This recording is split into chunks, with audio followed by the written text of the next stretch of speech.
3, 2, 1, boom. Welcome, everybody, to the FinalVibe podcast, episode 1. My name is Kevin Reap. With me today is Andrew White. And I think I can speak for both of us when I say that we are thrilled to be here. FinalVibe is something we've been pumped about for the last couple of months when we've been planning what we want it to be, what we want it to become. And it's exciting to be here today to record our first episode.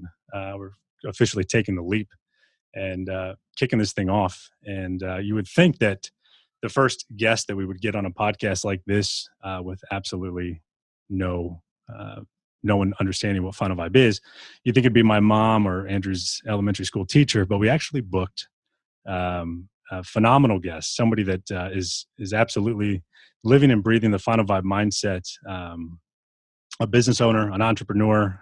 He's definitely has many, many stories to tell. We're excited to talk about him. The owner of Camacho Coffee, Jesse Walters. Jesse, thanks for being here in our very first FinalVibe episode. Yeah, thanks for having me. I'm excited to be part of it.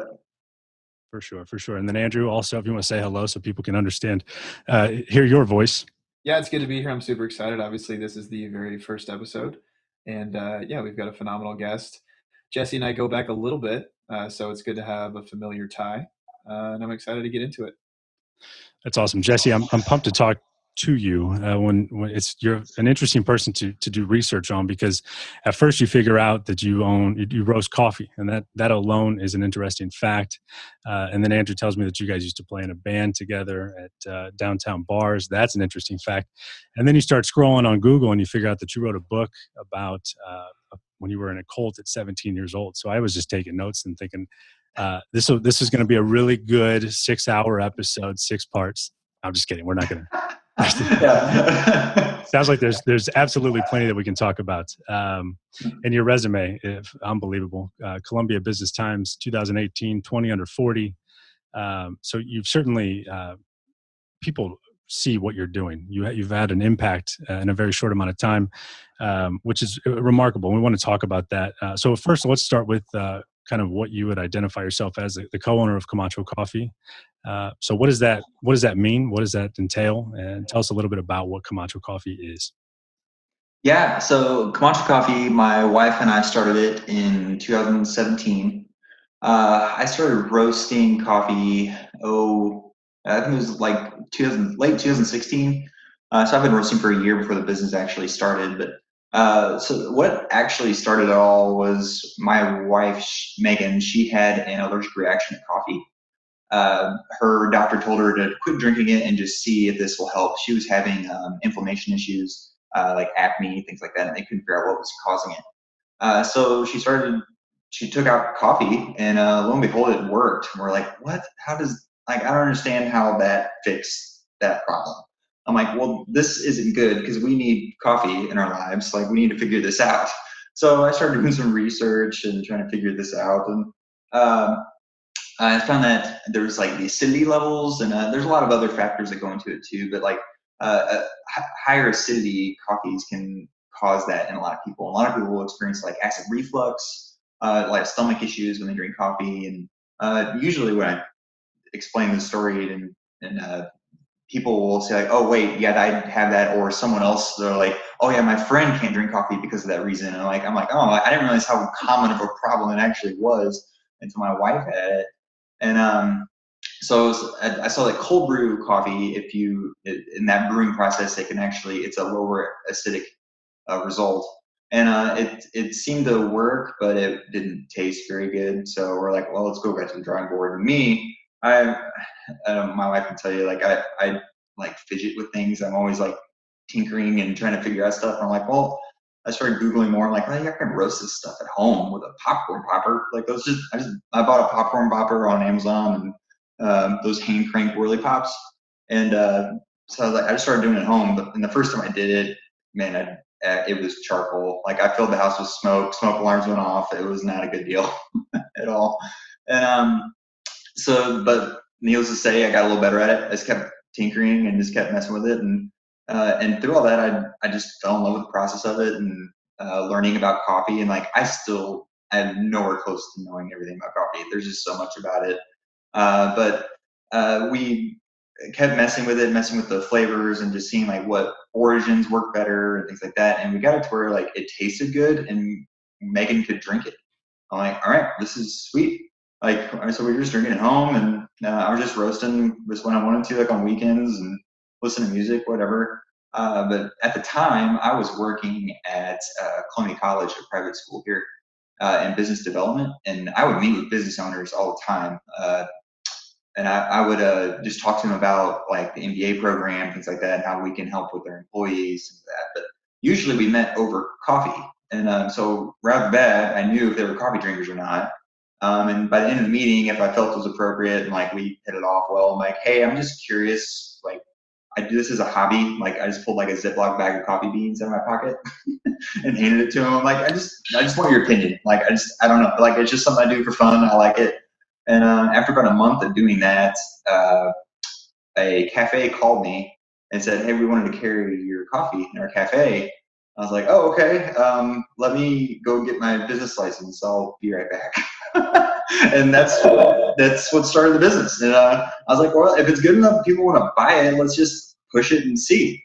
And it just kind of grown organically. I started roasting on weekends. We found a corner of a warehouse space, like a 10 by 10 area. I called it the patio suite, but it was just the loading dock. Like, that's where I roasted coffee on the loading dock. And I paid my rent with coffee beans. Like, we just had no money to throw at it, so I just bought the roaster. We went, and just grown organically. Now 3 years later, we're I say we have over 50 wholesale clients now, and then we do a lot with offices, grocery stores, churches, kind of a whole gamut of things. And we distribute probably 30-mile radius around Columbia, Missouri, and kind of bootleg down into Jeff City and Lake Ozarks too. Some grocery stores down there. And through all that, from day one, we wanted to give back through this. It being a younger married couple, student debt, we just didn't have a way to give back. And we were like, all right, this business, like, it's not our main source of income. Like, if it can be successful, let's give back through it. And so we made it day one, we're going to give 10% of all profits back through that. And we didn't know it was going to grow to this extent. So, I mean, but we've kept it up to this point. We're always giving back 10%. And we've been able to operate great out of it and have a great sustained business out of it too. That's phenomenal. I love that you said you paid Brent with coffee beans. That's a pretty good story. Yeah. Phenomenal. Yeah, that's great. Yeah, trade's the best. Well, I like what you said at the beginning of that, where you to pass out the coffee beans to people, just to kind of get feedback. I mean, talk about a way to see if you're onto something. You don't have to go all in at the very beginning. You can kind of make sure that people liked what you're doing, and like you said, then when people started asking you for the second helping, if they could pay for it, then you go, okay, this is an idea that might be worth pursuing. So that's an interesting way to ease into it. It's a smart way to ease into it for sure. Well, and what I like about that so much too is so many people are too afraid to take that first step and actually pull out a bag of coffee beans after a business meeting and put themselves on the line and ask somebody, hey, this is a hobby I have. Do you want to try my coffee beans? You know what I mean? I think that's my favorite part, because so many people are so paralyzed by the fear that they would never do that. You know, it's almost like being the bro who has the mixtape and you're hitting people up in the gas station parking lot because you want to see if people want to listen to your mixtape. I could have never done that for years, you know? So I respect you so much for doing that. Oh, thanks. There's a little bit of ignorance there, because like I did it, I'm like, I wasn't thinking about if they didn't like it and they told me it sucked. I'm like, oh, like that would have hurt really bad. But luckily, I had a good product. Totally. Well, and I would ask you this: at that point, were you confident in the coffee bean? Like, were you pitching it to them like, hey, I think this is good. Let's see if you do too. Or was it purely for feedback and you were totally willing for them to give you terrible, terrible feedback? Yeah, I think I naturally talked it up a little bit. I mean, like, I got it because I know my wife is somewhat picky when it comes to coffee, especially now after all that she went through. I'm like, all right, you got it to where she can drink it and it tastes good. And I'm like, I can talk it up enough. And I know that it's like every other food or beverage product out there. Not everyone's going to like this one thing. I mean, like your Coke and Pepsi people, like there's always going to be those people. But I was like, I know we're good enough to like, here, I know it's not bad. Just try it. Sure. That's awesome. Man. So I want to touch on this a little bit because you've a successful company that you started and while you had another job, so it was a side project and then it became kind of a bigger side project. And then I would imagine it became so large that you had to make a decision at one point to go all in on this. What was that moment like whenever you had to sit down at the table and look at the numbers and go, we're going to do this and change this from the side hustle to the hustle? Yeah, that's a great question. I don't get that one a whole lot, but it was, I mean, honestly terrifying. Like, I mean, it got to a point where in the process of that, when I was working at Columbia College, I actually took a new job at a bank here in town. And while that Camacho Coffee is just growing in the background, I, I can say for Meg and I don't think I mean, I know we didn't anticipate the business to grow like it did. We were like, this is a side hustle. Like this was a hobby of mine. I was like, if I can make some money with a hobby, like, let's just do it. And in my mind, I was just like, you know what? I think at one point I was like, I'm just going to put a shed in my backyard and roast coffee out of it and just like sell it to my neighbors and just make some money on the side. Like that, I mean, that was kind of a thought that was in my head in the very beginning. So as it kept growing, we're like, okay, there's something happening here. And I've got these connections in the community where I can actually get to some bigger people and sell it.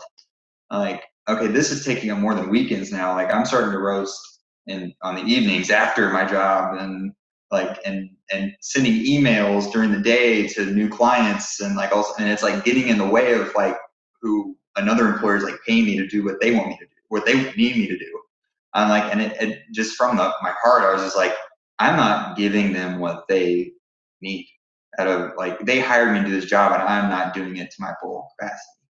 And I was like, this is not good. And I just knew for me morally, I'm like, I've got to let one of these go. Like I can't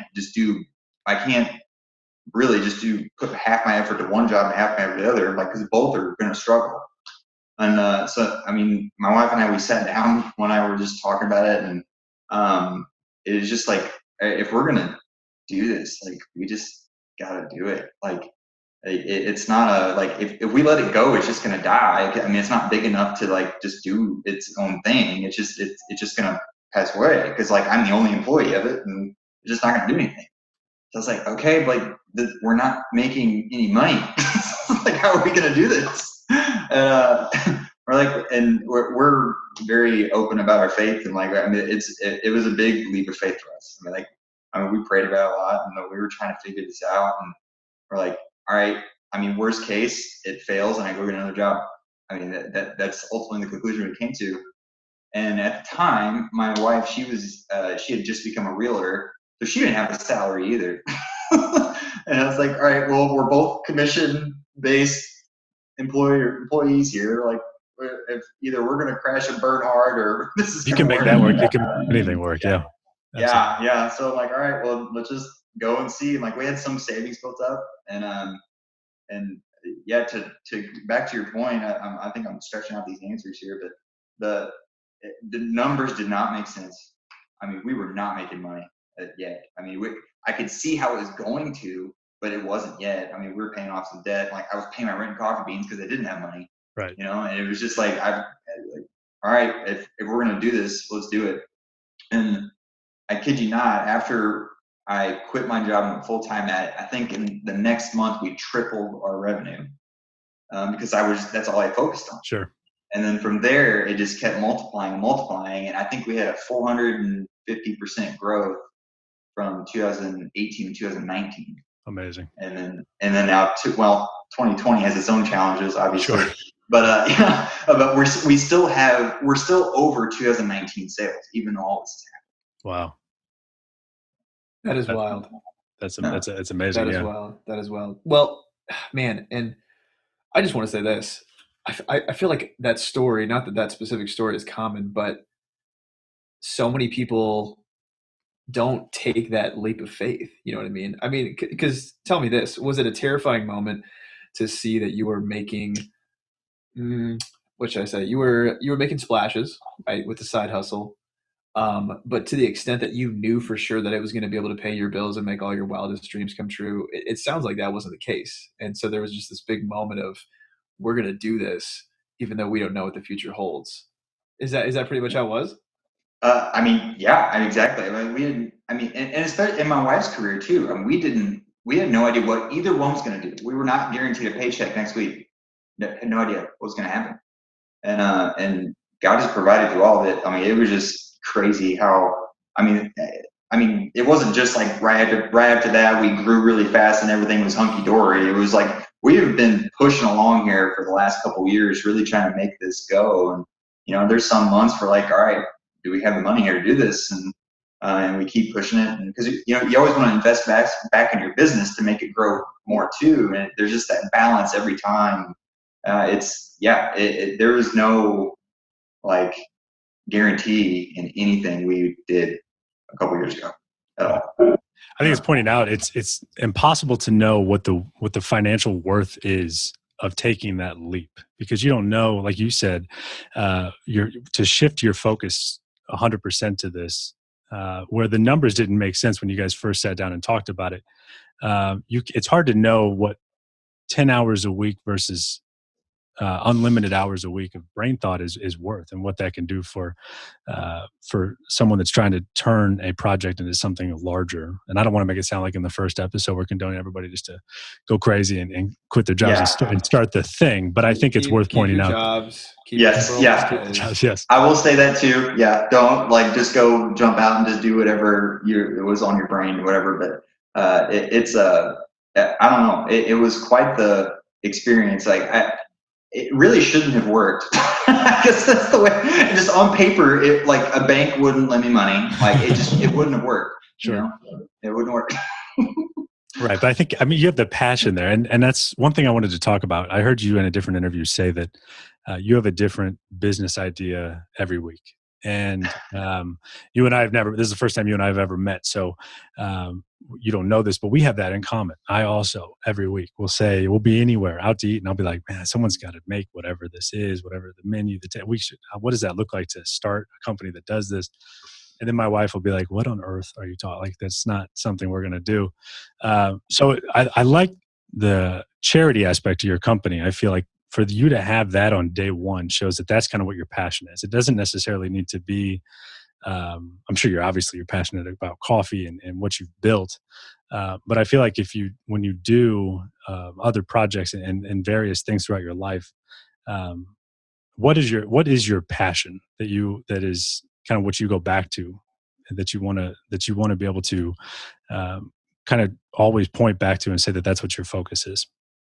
Yeah, I could say I'm not too terribly old, but I've been around long enough to where I know. Me having an 8 to 5, 9 to 5 job. It doesn't matter what the job is. I'm not content for some reason. I can't do it. I don't know. I've got to be able to pivot and work in different ways and avenues and just be creative in that. And entrepreneurship is, obviously that answer for me. And so having those business ideas, all the time, that's just my brain thinking of new ways to not just make money, but also give back to the world. And I have before I started the business, I had no experience in coffee, but I was able to. I'm eager to learn. I'm eager to figure out new ways to do things and learn from other people. I think that's the big thing, especially in business.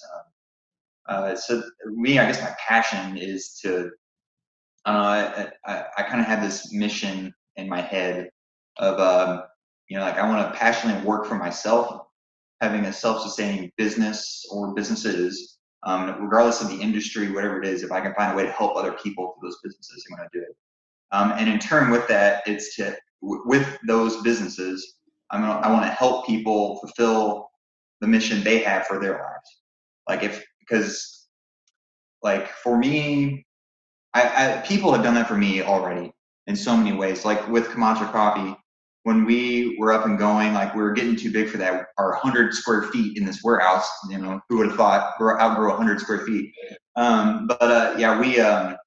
moved into a commercial kitchen, Well, that commercial kitchen was not like publicly known. It wasn't like up for rent or anything. Like we couldn't afford anything for rent. But B&B Bagel, who now he is now a partner in Camacho Coffee, but he came up to it and he's like, we have more space than we need here for B&B Bagel.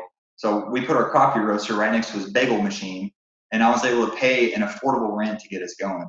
So like the business he built and the resources he had were able to help me in my startup business. So like as Camacho grows, I just see, my mind can go everywhere, but like, whatever empire this creates and whatever buildings we have or whatever resources we can use, if I have a resource that startup businesses cannot get access to, I want to give that to them to use it to get their dreams off the ground. That's my passion. Really. Sure. I love it. That's phenomenal. I want to zoom out and then zoom into a different time of your life because I don't have a very good transition to this moment in your life that I said I stumbled upon on your Amazon page here. But you wrote a book about when you were 17, and I didn't have time to get my hands on a copy and to read this. So I was hoping you would be able to give us a little bit of a highlight of this. The book is called "The Church Next Door," and it's about a time when you were in a cult when you were 17 years old. Yeah. So what do you feel comfortable sharing about that? And I think that it's as we start to unpack about the decisions that you've made in your life and where you've gotten, I think it's important to explain where you've been so that people who have gone through similar situations can see that their life isn't necessarily stuck in wherever they're at. So I like to unpack various past stories, and that is one that is quite glaring that I would love to talk about. Yeah, for sure. Yeah. It's one of those things in my life. I wrote it down. Like, I honestly, that was like the best therapy I could have had, just writing it all down. Cause I had all this stuff in my head and I needed to just look through all of the crap that was in my head and just lay it all out and make it get to where I could understand it. And writing that book was the best thing I could have done for me personally. So, I mean, really what it was like, obviously it's in a book, so I mean, it's a much longer story than this. But what it started was, it was a high school girlfriend. I had no real church experience before that. Like my family, we would call ourselves Christians, but I got to church on Christmas and Easter, and that was kind of it. I didn't really have like a solid foundation or anything. When I started dating this girl, her dad was a pastor of another church, and it turned into be a pretty legalistic, highly like a lot of rules, kind of footloosey, like no dancing, no drinking, things like that. And with that, it was just, that's what created my foundation in what I thought of was being a Christian. And with that, it turned into what it wasn't just I was just part of this church. It was like we were the only church and no other church was right. We were the only ones that were right. So that right there, that statement, it just secludes you from the rest of the world. And I fell right into it. And like I started pushing away my family and friends, and like I was just cutting off all ties, all bridges. And and then before I knew it, like throughout all that in a different way, all that stuff, but like me and the girl ended up breaking up. So at that point, like I got this church and no girlfriend now. Really, my family, I'm intentionally pushing them away because I don't think they are worthy to be around me anymore. And I just pushed myself into my own world, and it was super lonely. I had no confidence. I couldn't talk to people. I couldn't, really think for myself anymore. With that, I was to a point where I was going to just move away and just start over. I was going to figure it out while still being part of this denomination and just do my own thing and just kind of leave my family behind. Luckily, I had a family that loved me enough and was, I can't think of the right word. They went out of their way to keep me here. This is probably the best way to say it, but I mean, they hired a guy. I mean, this is all he does. This shows you how common this is with not just my denomination I was in, but all uh, uh, spiritual paths, not just in Christianity and churches, but other religions too. But he comes in and helps people get out of cults. Wow. And after, again, a lot of information I'm leaving out here, but it was a 5-day intervention with him and me in a room talking this out. And by the end of those 5 days, it started clicking in my head, like there's a different perspective here. And the biggest thing was he could lay down the Bible in front of me and show me, he's like, all right, what this guy is teaching you is actually wrong because it's right here in the book that he's teaching from.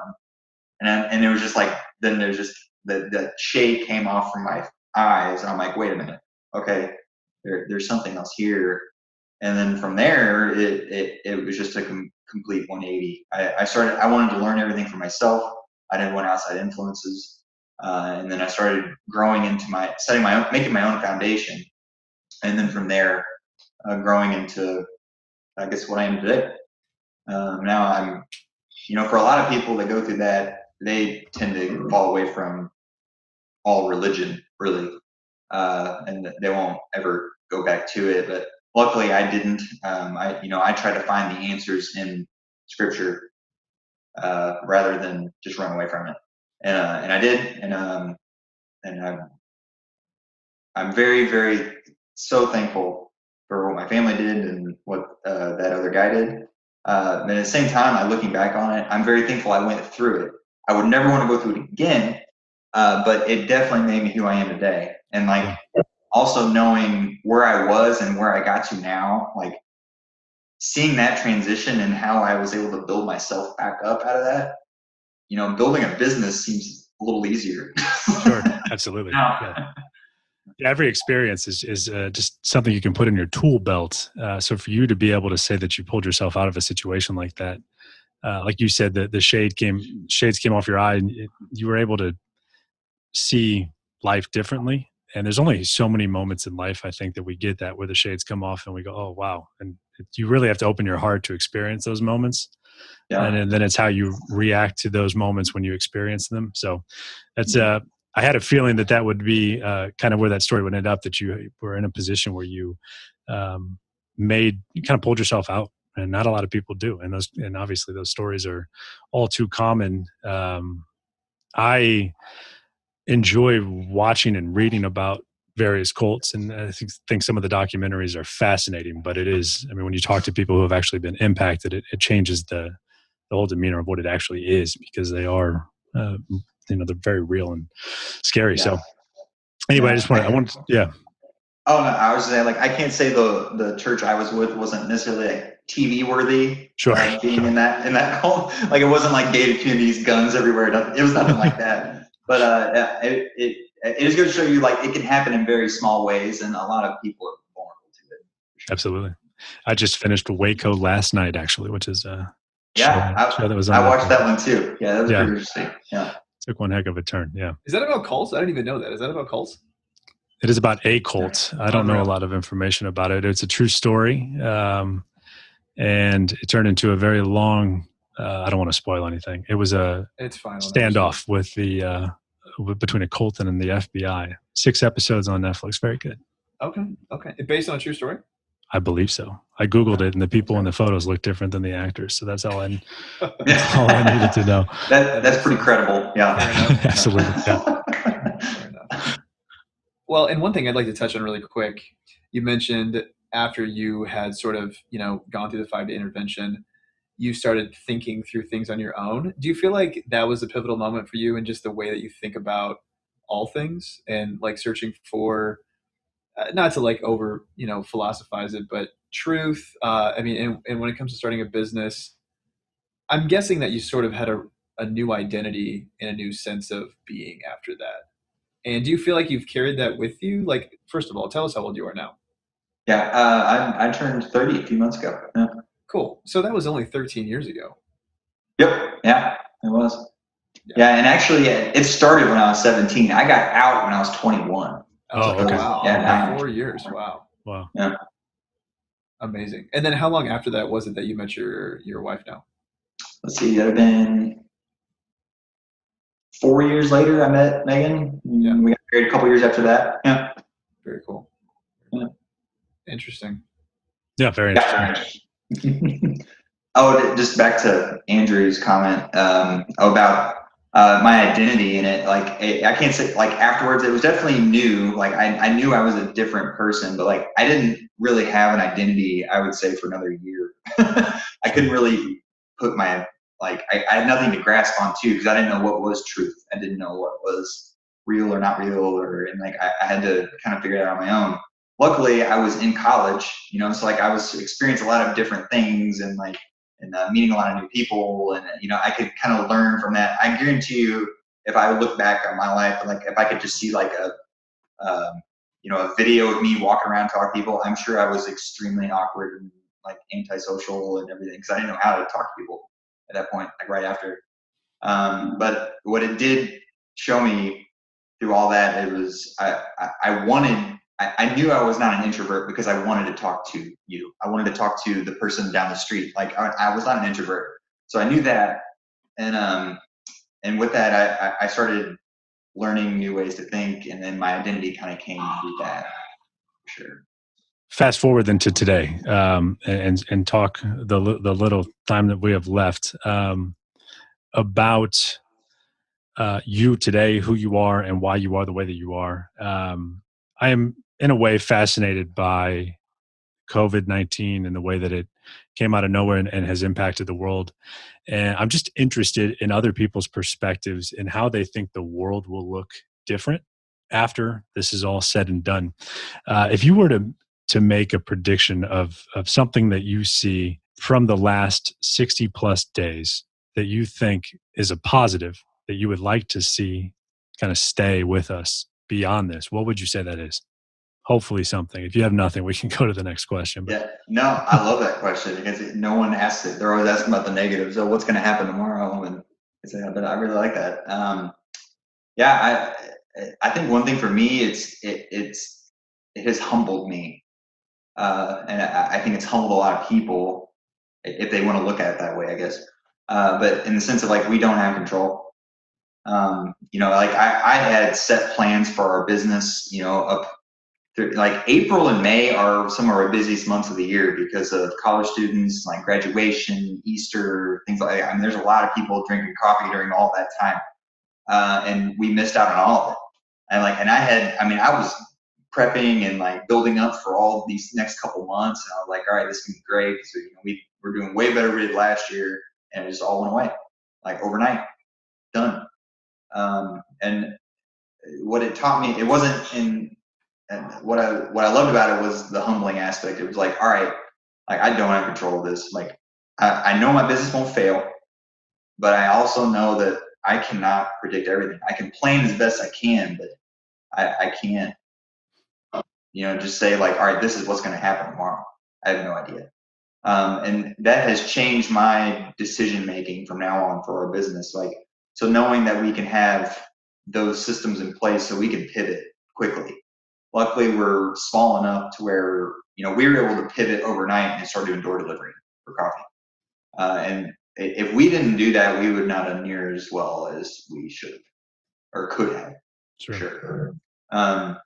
So I think the answer to your question is that I'm hoping that it is humbling people and thinking like, all right, like, there isn't a set plan out there for us that no matter how well we think we have prepped for this, but also knowing like, all right, I've got to step back and be a little more conservative financially, and also being ready to adjust and get out of my comfort zone pretty quick. Sure. Absolutely. That's phenomenal.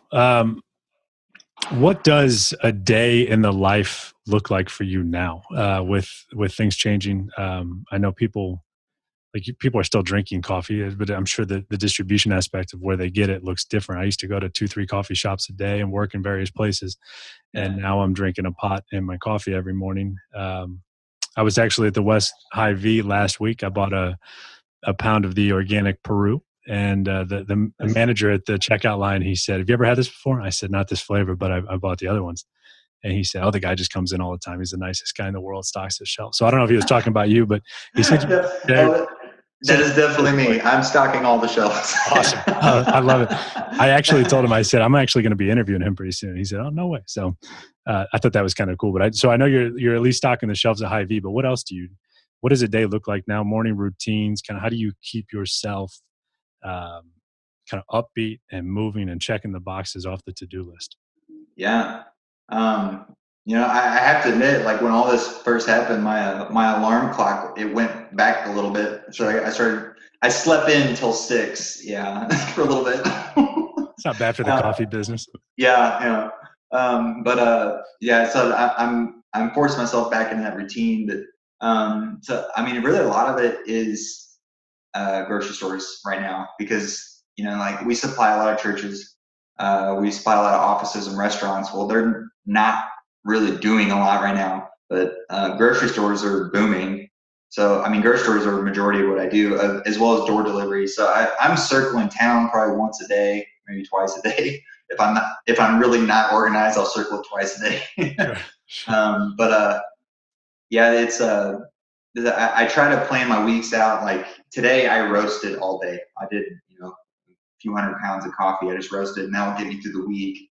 And then I wish every week would be like that, but it tends to not work that way. But really, grocery stores are a big part of what I'm doing right now. But as time gets closer, we're also building out a new space because we ran out of square feet in our one in that commercial kitchen I was talking about.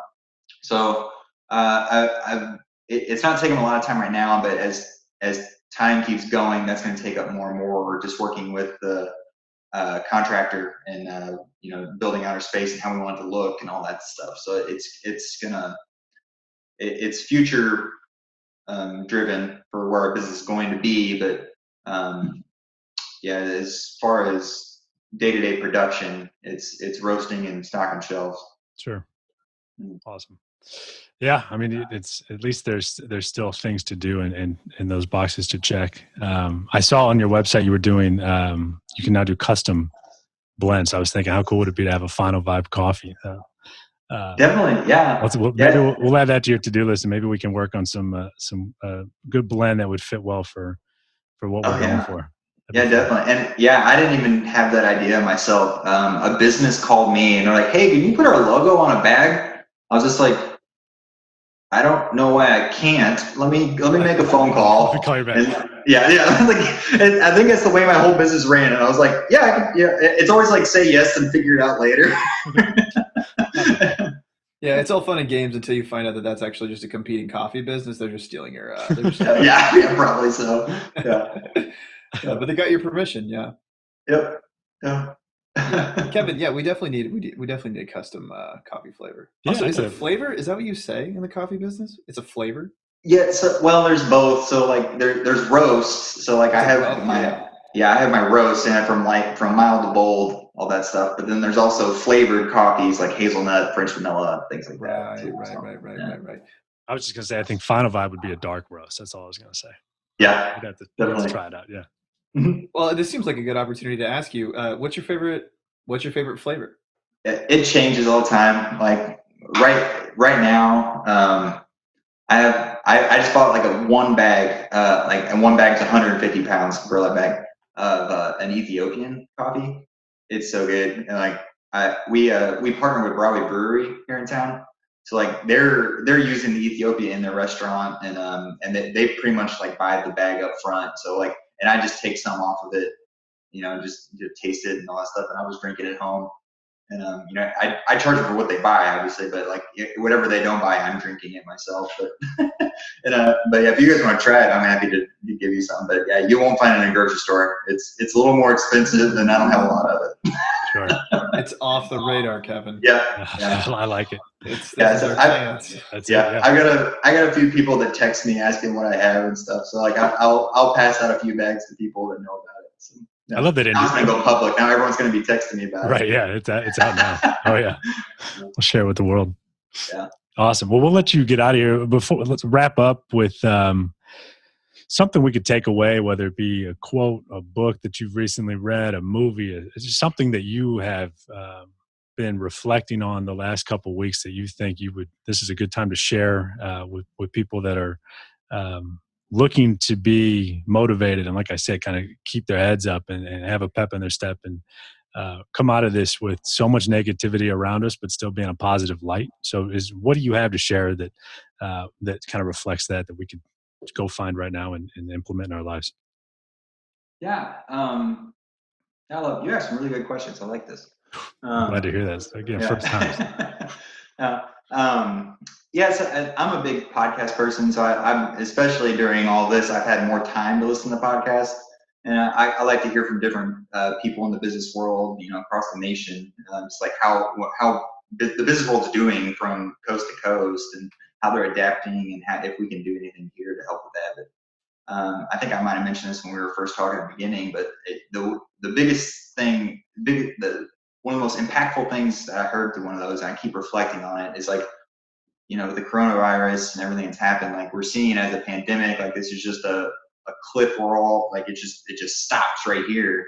And he explained it to me as like, it's that as entrepreneurs, we solve problems.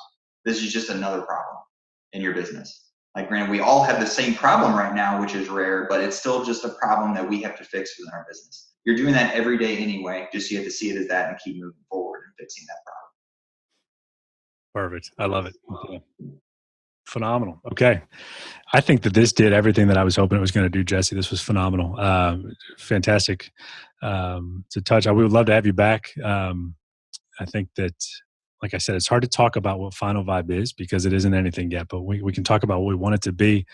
Hopefully we have so many people coming back to listen to this and they're going to point to this and say, this is when it all started, the first episode. So I love it. The beginning of it all, I'm glad you're here with us on day one of the official FinalVibe podcast. I really appreciate your time and what you've done and what you continue to do. The mentality that you have through this is inspiring, and I hope that people take that away and can implement that in their own lives. Where can people find you? Do you have any other than Camacho Coffee? Do you share any other tidbits that we can find on Twitter, websites, anything like that? Yeah. So we have Facebook, Instagram, all the stuff. I'll be honest, I don't mess with it a whole lot. That is my wife's forte. Sure. She's really good at it and I'm not, so I have just passed that torch. I don't even touch it now, but and actually I'm not allowed to touch it. The last post I did, Megan deleted it and you're like, no, you're not doing this anymore. I'm like, okay, that's fine. Took away the keys.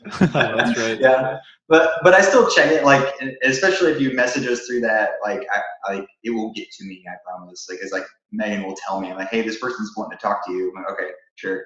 And but I'm also on LinkedIn, or reach out to me, and then you can also email me. My email is pretty easy. It's just Jesse, JESSE at CamachoCoffee.com. Fantastic. Awesome. And then grab a bag of Camacho Coffee, handful of blends at the West Hy-Vee last time I was there. So there's a wide variety. So next time you guys are out in the stores, pick up a bag. And Jesse, thanks again for your time. We appreciate it. Yeah, thank you. Appreciate it. Boom. How about that? How was that, folks? That was the very first episode. First time we've done a podcast. I think Andrew and I did okay. It's only going to improve from here. But we really do appreciate Jesse's time. Camacho Coffee, again, is the company that he co-owns with his wife. And I am legitimately drinking a cup the following morning after the podcast right now. We appreciate everybody listening to the very first FinalVibe episode. There's a lot to come from FinalVibe and the plans that we have for what this is all going to entail. At the end of the day, FinalVibe is the pursuit of legacy. That's what we're all about. And we will be interviewing people like Jesse and sharing the tidbits of information that we get from people who are creating their own legacy and sharing that with people that are involved in the FinalVibe community. You can find out more about FinalVibe, the membership, what that entails, and what we're looking to accomplish. If you enjoyed this first episode, give us 5 stars in the iTunes store. Can't hurt. Stay tuned for episode 2 and check out FinalVibe.com for a lot of other great content. We appreciate you guys listening. And until next time.